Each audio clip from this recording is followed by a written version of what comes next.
My foolish teacher cut the tube for my insulin pump because she thought they were headphones. My mother was livid and ripped her a new one. We had one teacher who was a complete hard butt for no reason. She was notorious for making kids cry during presentations. She even told one girl who wanted to be a doctor to find a cure for cancer, because her little sister had childhood cancer, that she would need to actually be smart to do that while chuckling to herself. This happened in middle school, back in the days of wired headphones, so about 2011 or something. I've been a type 1 diabetic since I was about 4 years old, and I use a continuous glucose monitor and an insulin pump. I had an IEP, so all my teachers were told about it and that I would need my insulin pump in class, that it might make noise and I might have to pull it out of my pocket and mess with it if I needed insulin, or I might need to drink a juice pouch, and I was able to do so at my discretion. As you can imagine, my teacher was also at war with technology, and on a side note, these days I use my phone to check my glucose and give myself an insulin bolus.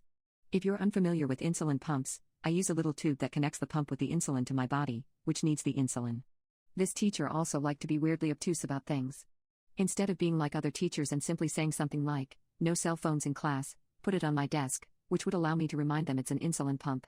They'd usually say something like, "That's right, my bad." She would instead try and talk abstractly about what she wanted to happen while walking around the room.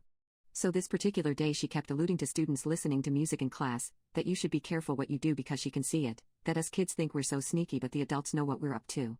I wasn't listening to music, so I figured she'd seen someone with headphones in the room, and the next thing I know she had snuck up behind me with scissors. It took me a good moment to realize what happened because I was astonished. I was used to teachers thinking I had a cell phone, or getting upset about my pump beeping during an exam, but no one had ever touched it before, much less cut my life-sustaining tube. I was sitting with my mouth agape and she turned to me, now that she was at the front of the class again, and said something along the lines of, "Mr. Wonderelli, care to share what tunes are more important than listening to class?" I'd at this point put together that she thought I was listening to music. She thought she cut my headphone wires. I replied, "Just the sound of my thoughts while I've still got any sense, that was my insulin pump."